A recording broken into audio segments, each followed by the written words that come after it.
Bismillahirrahmanirrahim. Assalamu alaikum. I am Muhammad Uwais Karni, IBAJS DHM and the US e-teacher alumni. So you can like my FB page, which is motivational speaker and writer. And here is my WhatsApp number from where you can ask a question if you have any. So today the topic of our class for the preparatory classes of English is parts of sentence. So it is our second video. So, what is the structure of a sentence? First of all, we have a clear concept about the structure of sentence. So, there are three things in your sentence, which is subject, verb, and object. So, what is subject? हम subject किसे कहते हैं? तो here is the definition of the subject which means doer of something, कोई काम करने वाला, किसी काम करने वाले को हम कहते हैं subject. Let suppose we are learning, so here who is working? We. ठीक है, here who is working? We. So we here is a subject. So what is verb? Verb is action. Verb is action और state. ठीक है जी, verb is action और state. और इसी तरह ही जो हमारा सब्जेक्ट होता है वो डूअर ऑफ समथिंग और विच शोज स्टेट. तो दो डेफिनेशंस हैं. तो सब्जेक्ट क्या है? काम करने वाला. वर्ब क्या है? एक्शन. वर्ब क्या है जी? एक्शन. अब यहाँ पे एक्शन कौन सा हो रहा है? लर्निंग. यहाँ पे एक्शन कौन सा हो रहा है? लर्निंग. और वर्ब हमारा स्टेट भी शो करता है. वर्ब हमारा स्टेट भी शो करता है. हाउ? मैं आपको बताता हूँ. ये देखें जी, जो अब ये मैं दूसरी एग्जांपल लिख देता हूँ. ये देखें, वी आर लर्निंग और आई एम फाइन. ये दो अलग अलग सेंटेंस लिखे हैं जो आपका कॉन्सेप्ट क्लियर करेंगे. ठीक है, वी आर लर्निंग और आई एम फाइन. तो सबसे पहले देखें, इसमें वर्ब देख लें. यहाँ पे लर्निंग है वर्ब और यहाँ पे वर्ब कौन सा है? एम. ठीक है, यहाँ पे एम है वर्ब और यहाँ पे है लर्निंग वर्ब. तो अब where the verb is shows action, तो वर्ब जो एक्शन शो कर रहा है वो लर्निंग के अंदर कर रहा है. हम एक्शन किसे कहते हैं? Activity. And activity in which our body is involve और फिजिकल एक्टिविटी इज इन्वॉल्व, जिसके अंदर हमारा जिस्म हरकत करे या कोई फिजिकल एक्टिविटी हो उसे हम कहते हैं एक्शन. और ऐसा वर्ब जो एक्शन शो ना करें उसका मतलब क्या होगा? In which physical activity is not involve, we called it state verb. ठीक है, जैसे यहाँ पे देखें आई एम फाइन, तो एम यहाँ पे क्या है? Which is not showing an action. यहाँ पे आई कोई एक्शन कर रहा है? नहीं, आई कोई एक्शन नहीं कर रहा. तो विच शोज एन स्टेट. तो यहाँ पे जो एम है which shows the state verb. तो होपफुली आप लोगों को क्लियर हुआ होगा. अब उसके बाद है ऑब्जेक्ट. तो ऑब्जेक्ट क्या होता है? पर्पस. ठीक है, why you are doing something. So why you are learning English? Because you have a purpose, you have some aim in your mind, that's why you are here and you are learning English grammar. So purpose हमारे पास object होता है. अब यहाँ पे example में देख लें, Aslam is learning English grammar. तो असलम हमारे पास है सब्जेक्ट, इज़ हमारे पास है हेल्पिंग वर्ब और लर्निंग हमारे पास है एक्शन वर्ब और इंग्लिश ग्रामर है हमारे पास ऑब्जेक्ट. सो होपफुली ये आप लोगों को तीनों चीज़ें क्लियर हो गई होंगी कि what is the meaning of all these three words. एक दफ़ा मैं और आप लोगों को और एक्सप्लेन करता हूँ दूसरी तरह से, आप लोगों को क्लियर हो जाएगा. देखें जी, एक है हमारे पास सब्जेक्ट. ठीक है, उसके बाद है वर्ब और फिर है ऑब्जेक्ट. अब जो हमारे पास वर्ब होता है वो यहाँ तो हमारे पास एक्शन वर्ब होता है. ठीक है, या हमारे पास स्टेट वर्ब होता है. ठीक, या हमारे पास एक्शन वर्ब होता है या हमारे पास स्टेट वर्ब होता है. तो जो एक्शन वर्ब्स वो होते हैं जिनके अंदर फिजिकल एक्टिविटी इन्वॉल्व हो. ठीक है, और स्टेट वर्ब वो होते हैं जिनके अंदर नो फिजिकल एक्टिविटी हो. ठीक है, तो अब अगर मैं यहाँ पे बोलता हूँ आई am a teacher, I am a teacher. ठीक है जी, यहाँ पे मैं कोई एक्टिविटी कर रहा हूँ. यहाँ पे एम क्या है? देखें, हेल्पिंग वर्ब है. तो एम जब भी आपका हेल्पिंग वर्ब सेंटेंस के अंदर अकेला इस्तेमाल हो रहा हो, मोस्ट ऑफ द केस, हर टाइम ऐसा नहीं होता but most of the case, तो वहाँ पे ये जो आपका हेल्पिंग वर्ब है which shows state. You are a student, I am a teacher. तो यहाँ पे एम क्या है? या are you are a teacher. यहाँ पे आर क्या है? State verb. ठीक है। और इसी तरह ही अगर हम बोले आई एम प्लेइंग, तो वहाँ पे हेल्पिंग वर्ब भी है और मेन वर्ब भी है। जब हेल्पिंग वर्ब और मेन वर्ब दोनों आ जाएंगे, मिसाल के तौर पे किस तरह जी, मैं यहाँ पे आपको लिख के दिखा देता हूँ ताकि आपको प्रॉब्लम ना हो। आई एम प्लेइंग क्रिकेट, ठीक है जी, आई एम प्लेइंग क्रिकेट। तो यहाँ पे हेल्पिंग वर्ब भी है और मेन वर्ब भी है। तो अब ये फिजिकल एक्टिविटी है या स्टेट शो कर रहा है, तो यहाँ पे ये क्या शो कर रहा है, ये एक्शन शो कर रहा है क्योंकि एक्शन वर्ब आ चुका है। अगर एक्शन वर्ब मिसिंग होगा तो फिर जो हेल्पिंग वर्ब है वो स्टेट शो करेगा।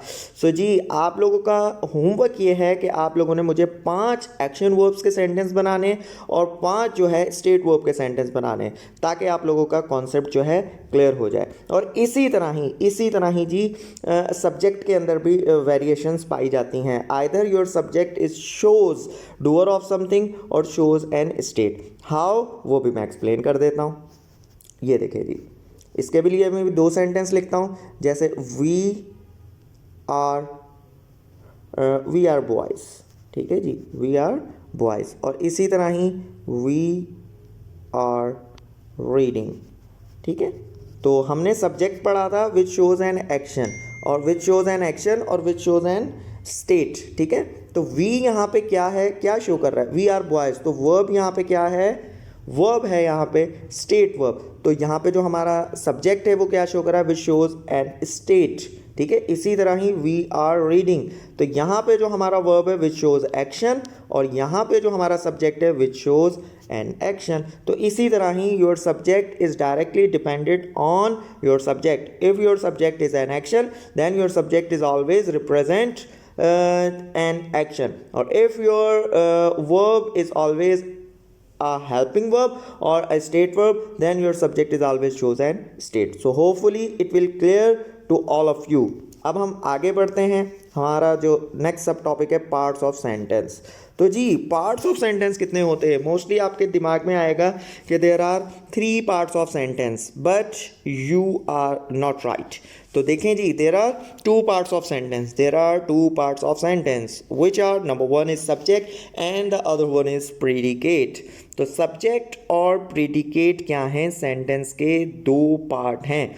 ये आप अपने जहन में बिठा लें। Most of the time students समझते हैं there are 3 parts of sentence, subject, verb and object. तो ऐसा बिल्कुल नहीं है, ठीक है जी। ये आप अपने जहन में बिठा लें। How many parts of sentence, there are 2 parts of sentence. Number 1 is subject and the second 1 is predicate. चलें जी, अब हम इसको 1 बाय 1 करके पढ़ते हैं।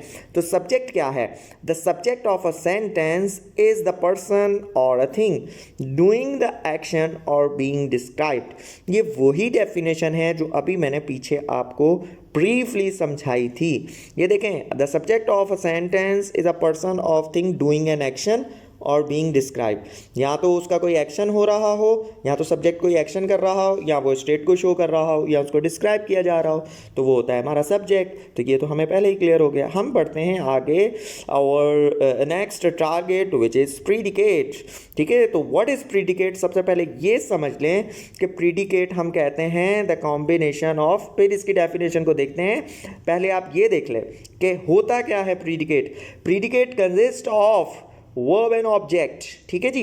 वर्ब एंड ऑब्जेक्ट को मिला के हम प्रीडिकेट कहते हैं। ये अपना कॉन्सेप्ट क्लियर कर लें। वर्ब और ऑब्जेक्ट को मिला के हम क्या कहते हैं, प्रीडिकेट, ठीक है जी।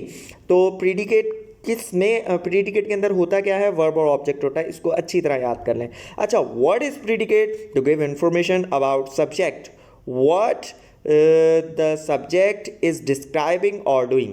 तो हमारा सब्जेक्ट कर क्या रहा है, मिसाल के तौर पे ये इधर लिखा हुआ है the blue car is very expensive, the blue car is very expensive.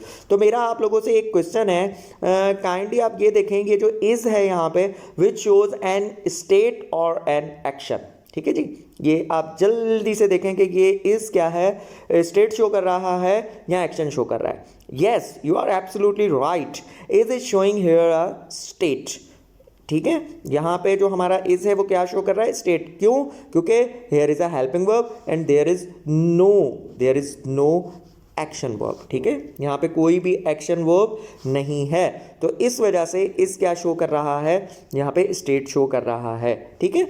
तो अब यहाँ पे सब्जेक्ट कौन सा है, द ब्लू कार, सब्जेक्ट कौन सा है, द ब्लू कार, और इज़ वेरी एक्सपेंसिव, ठीक है, इज़ यहाँ पे क्या है आपके पास हेल्पिंग वर्ब है, और वेरी एक्सपेंसिव आपका ऑब्जेक्ट है। तो ये पार्ट हो गया आपका प्रीडिकेट, और स्टार्ट वाला पार्ट हो गया आपका सब्जेक्ट। अब जी the blue car, blue car है तो सही, मगर उसको डिस्क्राइब कौन कर रहा है, देखें जैसे हमने यहाँ पे प्रीडिकेट की इंफॉर्मेशन डेफिनेशन में पढ़ा था, to give information about subject, तो हमें इंफॉर्मेशन इज़ वेरी एक्सपेंसिव, क्या है वेरी एक्सपेंसिव, ये किसके बारे में बात हो रही है, ये बात कर रहा है कार के बारे में, the blue car is very expensive.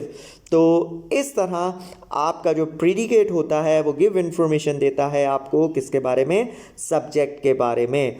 और सब्जेक्ट क्या है यहाँ पे, सब्जेक्ट यहाँ पे एक्शन शो कर रहा है या स्टेट शो कर रहा है, शाबाश, जल्दी से, अभी पीछे पढ़ाया था, थोड़ा सा आप क्विक रिव्यू अपना करें और आपके देखें दिमाग में आ रहा है या नहीं। यस, जिन्होंने भी ये सोचा है कि इट शोज एन एक्शन, वो बिल्कुल भी सही नहीं है, क्योंकि the blue car here is show N state show कर रहा है, क्योंकि मैंने आपको अभी पहले बताया था, if you remember that if our verb is helping verb or which shows an state, then it is always your subject shows state, ठीक है जी। अगर आपका वर्ब स्टेट है तो आपका सब्जेक्ट भी स्टेट है, अगर आपका वर्ब एक्शन है तो आपका सब्जेक्ट भी एक्शन ही शो कर रहा है, तो ये दोनों ही एक दूसरे के ऊपर डिपेंडेंट हैं, ठीक है जी। ये बात क्लियर हुई सबको, होपफुली जी ये सबको क्लियर हो चुका होगा।